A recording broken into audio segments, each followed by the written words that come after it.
Bismillahirrahmanirrahim. Assalamualaikum warahmatullahi wabarakatuh.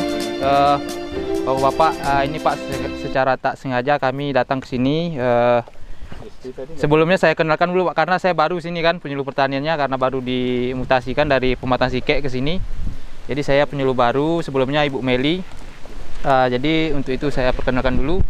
Jadi kebetulan di sini Pak, kita kedatangan tamu yang sangat luar biasa dan istimewa dari Pekanbaru Pak ya, UPT Perlindungan ya Pak ya. Kemudian ada POPT dan tim-tim lainnya. Jadi Pak, Ibu, kalau kita nanti diskusi aja langsung ya.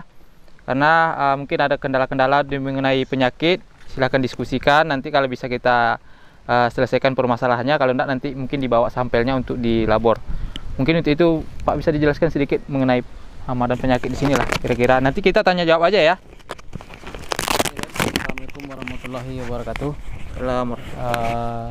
Setelah kami amati Pak, kami lihat tanaman yang Bapak kembangkan di sini ya, ada tanaman pare, ada tanaman timun ya, ada cabai Pak ya, kemudian ada kacang panjang ya.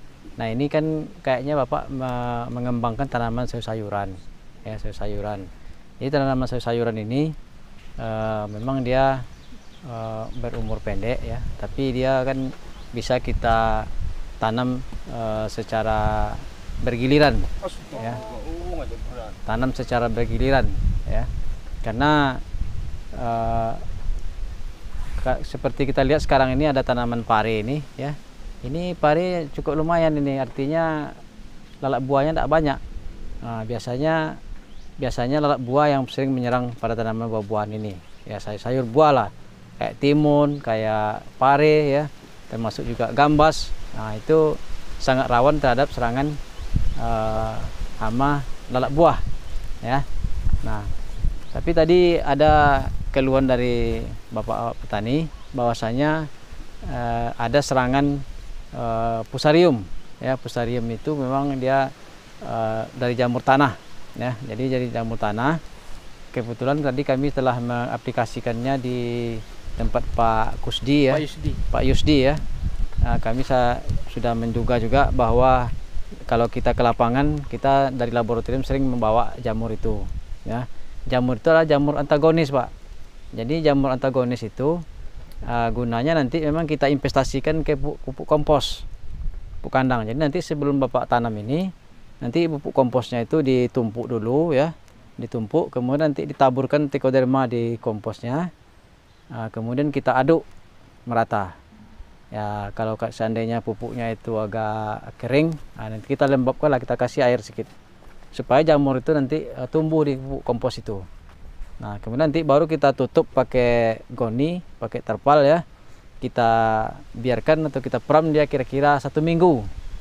Nah nanti setelah 1 minggu nanti ada nampak tumbuh putih-putih di kompos itu. Nah, artinya itu jamur trichodermanya sudah tumbuh di sana. Nah nanti yang sudah ada trichoderma itu namanya kompos trichoderma, itu nanti yang Bapak gunakan. Kalau kayak gini nanamnya bisa Bapak taburkan aja pupuk komposnya di atas bedengan ya, atas bedengan tanam.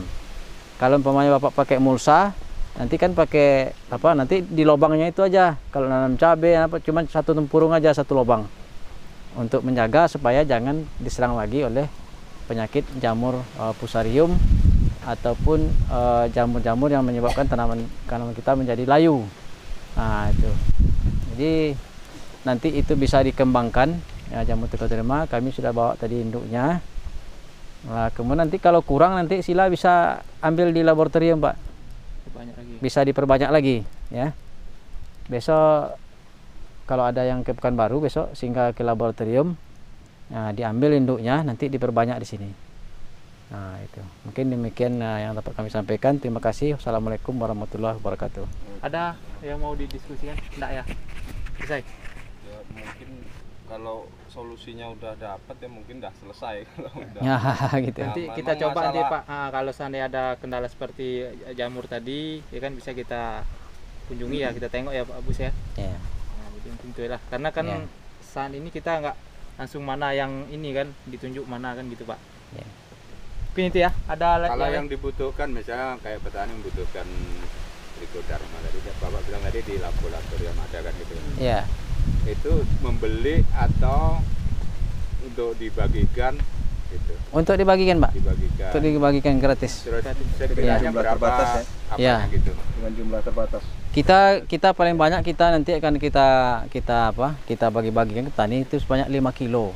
5 kilo itu udah bisa diperbanyak menjadi 60 kilo. Wah, banyak, Pak. Dari 60 bisa lagi diperbanyak, Pak. Bisa diperbanyak lagi. Tapi Sama dia yang 4 berarti. dia 3 kali perbanyakkan bisa. Oh gitu. Ya. Jadi nanti bisa dikembangkan. Gitu. Labornya di mana tuh, Pak? Labornya Jalan Hang Tua, Pak. Jalan Hang Tua Ujung. Ya. Wah, ujung. Depan peternakan ya, Pak? Iya. Iya. Depan Plaza Ternak. Saja ternak. Nanti kalau Bapak ke sana bisa temui saya, bisa, Pak. Dengan Pak Nasrul. Ya. Melalui Bu Susila bisa ya, Bu ya. Paling syaratnya nanti Bapak buat berita acara tanda terima aja udah bawa. Kalau dapat satu Dikembangkan. itu bisa dikembangkan lagi. Ada Ya. dikembang, besok dikembang lagi, kembang lagi. Sampai Iya. 3 kali. Sampai 3 kali ya. Mungkin itu aja, Pak ya. Oke. Terima kasih. Yep. Assalamualaikum warahmatullahi wabarakatuh.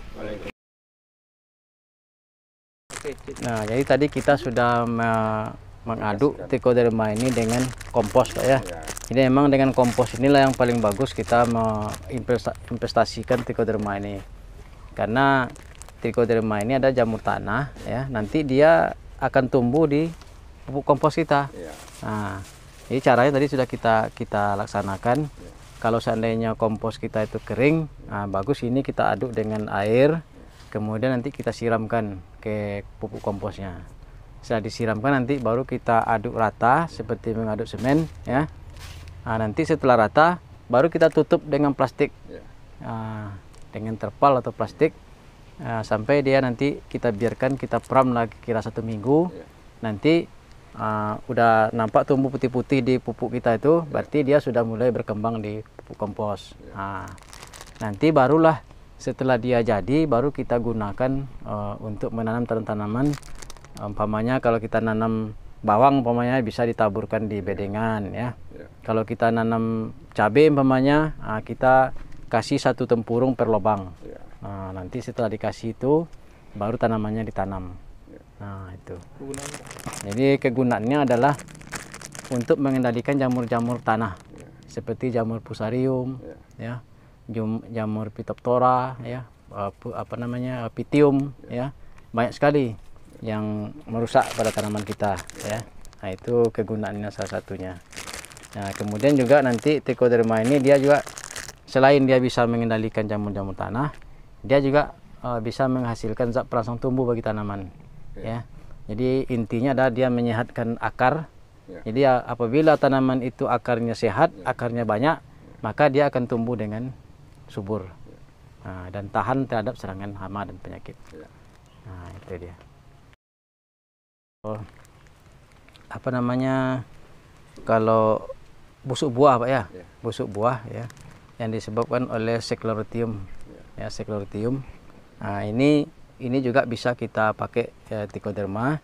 Nanti semua buah-buah yang terserang yang busuk nanti kita musnahkan, artinya kita eradikasi, kita ambil, apa kita bakar atau kita kuburkan ya. Nanti tinggal yang sehat baru nanti kita semprot pakai trichoderma ini. Oke.